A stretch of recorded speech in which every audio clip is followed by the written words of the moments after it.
Michael, I have to start by asking you what civil servants in the American federal government actually do, and what is the risk if they're fired? Because your latest book was actually mostly written last year before Donald Trump returned to the office. It seemed to predict Elon Musk's gutting of the federal workforce. So, what happens if they're fired? Well, it depends on which ones you fire. But for starters, if you kind of think about the federal government, there's several frames that are useful, but one is it just manages a portfolio of risks and risks and problems that the free markets don't want to manage or deal with. And it's all the hardest problems. It's from everything from like how you keep nuclear weapons from exploding when they shouldn't to cleaning up horrible waste to like forecasting hurricanes. It's like you if you move from sort of agency to agency in the US federal government, inside each one, you will find spine tingling risks being dealt with. And the way they've gone about the supposedly addressing the waste, fraud, and abuse that they say existed in the government was just to cut arbitrarily whoever they could, rather than subjecting them to any kind of relevancy test or competency test. And so God knows what happens. It's like watching like the little fat kid loosen a nuclear reactor, just pulling buttons and pushing levers and all the rest. It's like you never know. It's very hard to predict where this leads. Okay, so no biggie, but so in your estimation, does that mean that the United States is perhaps closer to experiencing like another pandemic or a nuclear accident now than say before all of these DOGE cuts? Of course, yes, all of the above. Name your risk. I don't think there's a single risk it's less likely to have to deal with. I mean, it's the so the mental model that Elon Musk and his crowd had when they came into the government was, I think, that it's all kind of wasteful, and we'll figure out which parts aren't by just firing everybody and hiring them back if we need to. And and they and so they didn't they were making cuts to things they didn't understand, and they were doing it as if it was like a tech company, like Twitter. Yep. Which is, it's true that if Twitter goes down for a few hours because you fire the wrong engineers, who cares? Yeah. This does not matter. But if like tornado forecasting goes down for a day, Yeah. or the Newark airport, the FAA at the Newark airport is non-functional, the computers go down, it's potentially catastrophic. So, it'd be interesting to actually play this out as a game. You try to name a risk that I don't think is all of a sudden made worse by what they've done. Certainly they've done nothing to make me feel more comfortable that our government is more competent. Okay, and so the huge contrast to this, of course, is the 8 incredible civil servants that are profiled in your latest book. And I want to read something from your book because you contrast federal civil servants to, say, elected government officials. And you write of bureaucrats. You say, they were the carrots in the third grade play. Our elected officials, the kids who bludgeon the teachers for attention and wind up cast as the play's lead. You said, they take credit for the good work that the civil servants do, and then they blame them when things go wrong, right? You're talking about totally different profiles of people. So I really want to ask you, it's something of an existential or profound question, really, which is, are the civil servants of the like that you profiled, are they better off to lead the country than, say, our elected officials? Because the people you profiled, they're mission-driven, they're selfless. They're the people that are keeping up the mines, the roofs of mines from collapsing over the heads of people. They're the people who are finding cures, for rare diseases. Are they better suited to lead the country than our elected officials? Their hearts are generally purer. But leadership is a funny thing. These tend to be very recessive characters. Like you put them on stage and make them talk, and it often makes them very uncomfortable. All the 7 writers of the book, all the people who did these profiles, found that in the very beginning, anyway, with all their characters, it was like pulling teeth. Like, I don't want to talk about me. I want to talk about my team. That kind of thing. But as like characters, far more admirable than that. If you take the average civil servant and put him next to the average elected official, I think nobody would have trouble identifying who is the superior human being. But they also have different talents. Like it might be hard to take the average civil sergeant and try to put him in charge. They might not be comfortable in the role, kind of Right. thing. But the bigger point is, in our country anyway, there has been allowed to grow and fester this really lazy stereotype of not of the politician, but of the government, of the civil servant. They are either the deep state, or they are lazy, or they are inefficient, or at worst, they're corrupt, like they're wasting or stealing taxpayer money. Which this stereotype is so outrageously different from what you actually find when you rattle around the Department of Agriculture or the Department of Commerce or the Treasury Department, so that it's unbelievable the stereotype exists. Okay. And the reason it exists is that these people's stories don't get told. And they don't get told because I'm sorry to interrupt your No, question, no, but no. they don't get told, one, because they are precisely the kind of people who who quietly toil in the background, are interested in their work and in solving problems, and they don't publicize themselves. Let's take one civil servant from your book. So she's from the Food and Drug Administration. Now, that probably doesn't light any of our brains on fire. This is Heather Stone, Yep. and she creates a tool to help doctors find new treatments for rare, deadly diseases. And I think she's a case study, right, about the kind of people that you found, or your co-writers found in the civil service. They're mission-driven. They're selfless. They could have made a lot more money in the private sector, right? But they want to help humanity, right? So tell me what drove her. And tell me really about the devastating ending to her story, which kind of illustrates what happens when you get an incredible mind like hers that isn't used to its full potential in terms of being able to help humanity within the government. So it's the last piece in the book by me, and it's there for a reason, because it sort of hints at the source of one of the sources of failure in the U.S. government. But she herself, quite admirable. And so a little backstory here. When I was writing a book about the pandemic called The Premonition, I got to know a scientist at the University of California, San Francisco, which is like the preeminent medical research institution in our country. Joe DeRisi is his name. He tells me a story. The story is that someone had come into their hospital with they didn't know what, but their brain was being eaten because something was going on in the brain. Before they figured out what was wrong with the woman, she was dead. They cultured her brain. They found that he found that what she had in her brain was something called balamuthia, brain-eating amoeba, only discovered in like the mid-90s. Joe DeRisi, scientist, tries to figure out if there's anything that could cure balamuthia. He takes all known chemicals that are approved by the Food and Drug Administration here and in Europe and finds there's actually a thing called nitroxyline, which is weirdly a UTI drug used in Europe and in China, for all I know in Australia. That if you give it to people, it seems to kill the balamuthia bug without doing any damage to the patient. So I say to Joe DeRisi, like, oh, that's great. If I get balamuthia, I don't know how you get balamuthia, but I think you get it by eating dirt. But it's fine now. You figured out the cure. He says, no. He says, the way the world works is I do this research and I can publish a paper maybe, although the papers, these sort of papers don't get published usually. If like I found this random thing in my lab. He said, but there is this woman at the Food and Drug Administration, Heather Stone, who has taken it upon herself, all by herself, to try to gather up as many case studies as she can around the world of doctors addressing rare disease, both with success and with failure.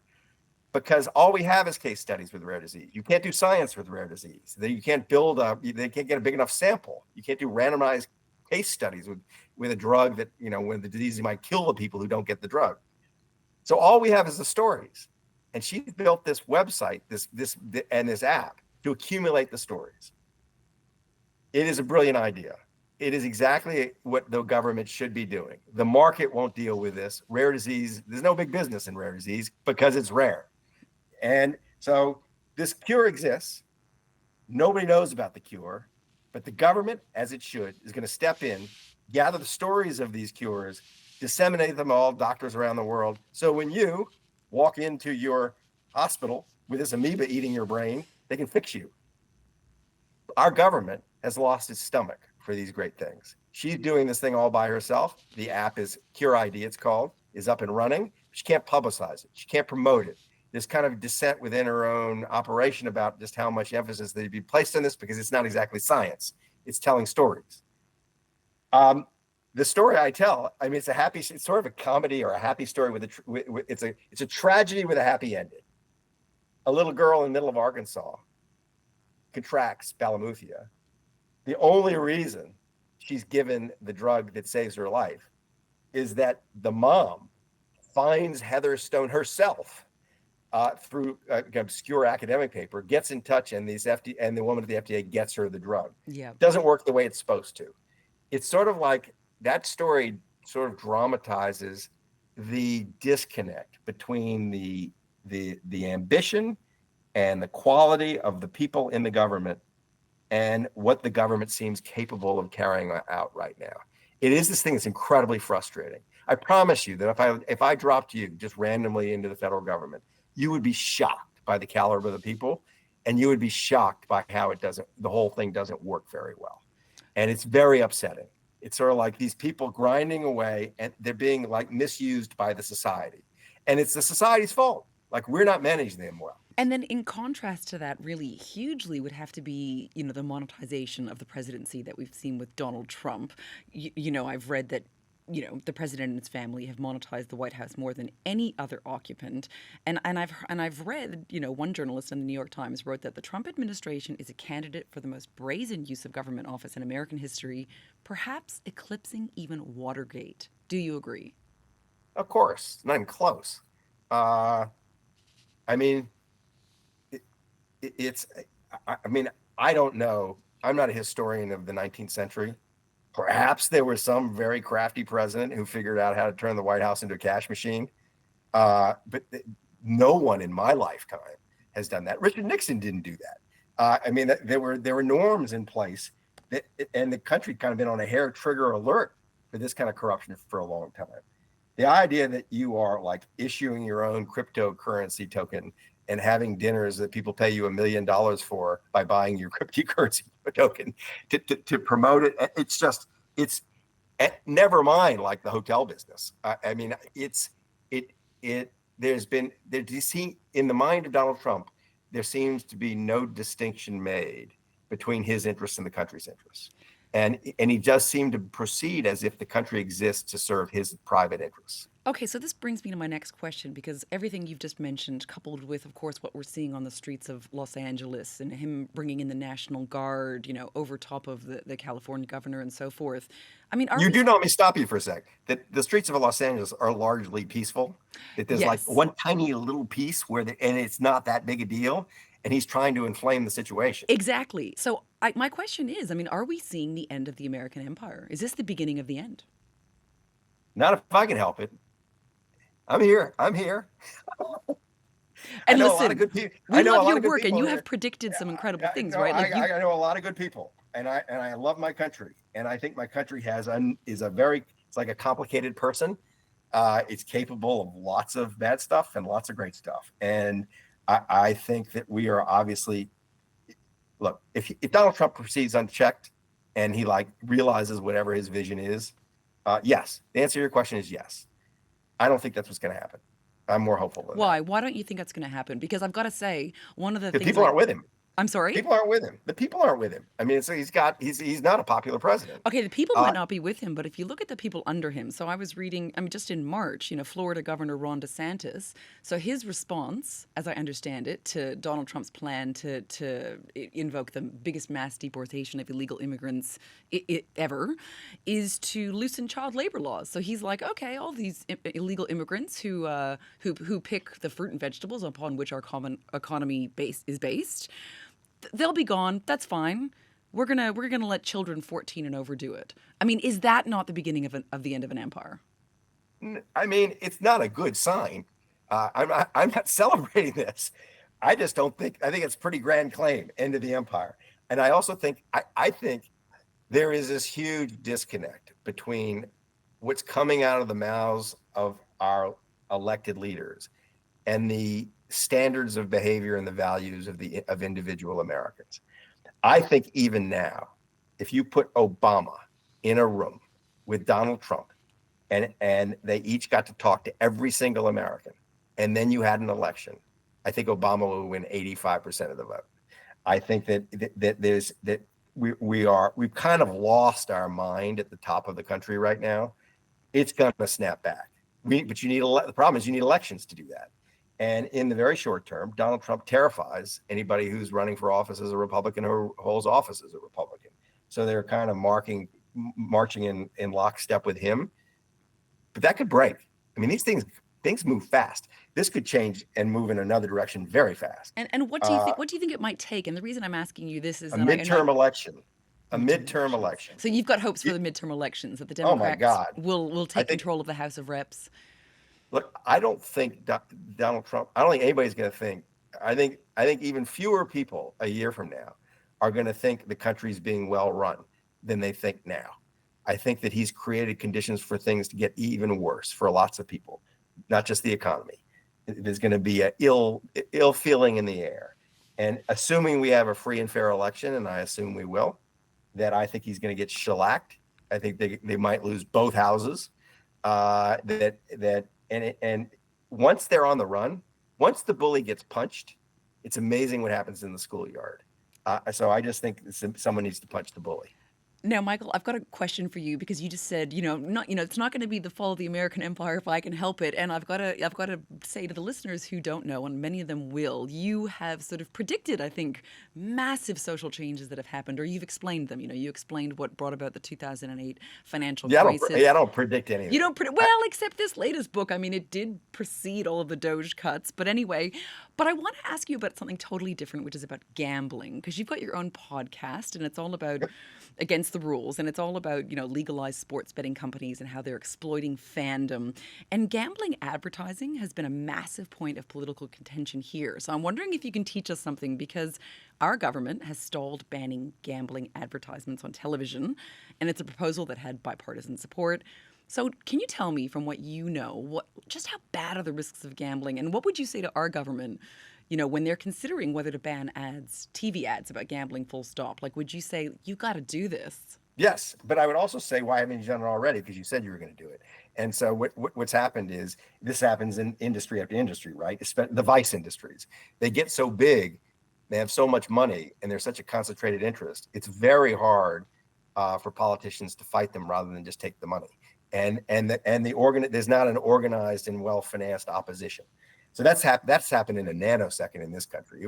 Sports gambling was basically illegal, except in Nevada, until 7 years ago. And now it's 38 states that it's legal, I think. Is that right? It's moving so fast. I'd hate to even put a number on it. At least 38 states. And here's what I'd say. It's a predatory industry. And it's predatory in a way that even casinos are quite predatory, right? But it's taken it to a completely different level, because the leading sports gambling companies, they're actually data companies. They know more about you, the gambler, than any casino's ever known about its customers. And they're able to manipulate you into wagers that you would never make, naturally on your own. And you got the casino in your pocket 24/7. It's on your phone. And so it's a really toxic form of gambling. And it's targeted at young men. So it's almost like a war on young men. It's shocking that there've been surveys done of it. That like 60% of the young college males are sports gambling in the United States, from basically not many to almost zero 10 years ago. So and the way the industry is structured, it essentially mines addiction. That they don't make it's not like, everybody's all having fun making a little wager, and some win and some lose, and a few more lose than win. No, that's not how it works. If you actually know what you're doing, you get banned, or limited to the point where you might as well be banned. They figure out very quickly that you know what you're doing, and they don't take your bets. If you really don't know what you're doing and you're kind of incontinent about it, you become a VIP. And if you're a VIP, you're in trouble, because you've been identified as someone who's bad at this. And so there's studies that show, this is new in our country. You all may be a bit more inoculated because it's been in the water there longer. But that from sort of first wager to addiction problem hits crisis is like 6-7 years kind of thing. And it's we're headed there. I mean, like there's going to be, I think it's going to become actually a public health issue here, and people are going to start noticing. And there's signs, there are already signs turning up that it is becoming a public health issue. And people here have criticized our Prime Minister, Anthony Albanese, for not putting in this reform. You know, he said he was going to do it and it's been stalled. Do you think that's just sort of gutless in terms of the impact that it will have on people here? Yes, yes. Why let these people advertise? Why encourage people to do something that's bad for them? I mean, we don't, I don't know what you do in your country. We don't allow cigarette advertisements here. That makes a lot of sense. I mean, people will find it. Make the way you deal with this problem in the modern world, you're not going to probably ban it or make it illegal to gamble on sports, but you just make it harder. You make it, you create snags. You don't make it really easy to ruin your life. And you know, decent society sort of tries to protect its citizens. And the problem you have is probably the problem we have, is you've got some probably very powerful financial interests in the form of the gambling companies. Oh, absolutely. That don't want that to happen. Well, the gambling companies and the sports, the sports organizations. And the sports, everybody makes money off this. Michael, I've got one last question for you, and it's a left of field one, but you do teach a masterclass on storytelling. Now, this is very left of field, but you are, of course, a master storyteller. And I know that a lot of people here around the world are really struggling when they speak to people, this is very left of field, about Gaza and Israel, and say they're on opposing side of the political spectrum. What are your tips for people about how they can help the other side understand what they're saying? Not necessarily even to persuade them of what they believe, but just so that the conversation doesn't devolve into recriminations. Do you have any tips? One simple tip is actually to find a character and tell a story about them. Like who if someone on, humanize the other side through an individual would be one way to do it. I mean, making is in the same way you might make a DOGE person read one of the stories in our book before they go and slash the government. They couldn't look at it in the same way. If you give them a true concrete story of to an Israeli of some Palestinian, or a Palestinian of some Israeli, that you might temper views a bit. I don't think actually it's funny you say this. There's an economist at MIT who right now is working on this question of, can you change people's minds? Can you present them with stuff that will change their minds? And there's a sort of trope out there that, people don't change their minds. They have their opinions and they just dig in.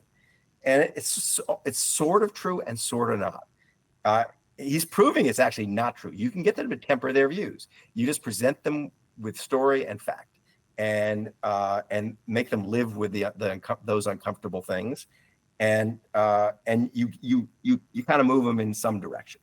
But that is out of left field. I'm sure I'll wake up tomorrow morning with a brilliant answer that I wish I had given you, but that's the best I got right now. As we all do, and we love you for your humanity and your storytelling. So thank you so much, Michael Lewis. Thanks for having me. See ya.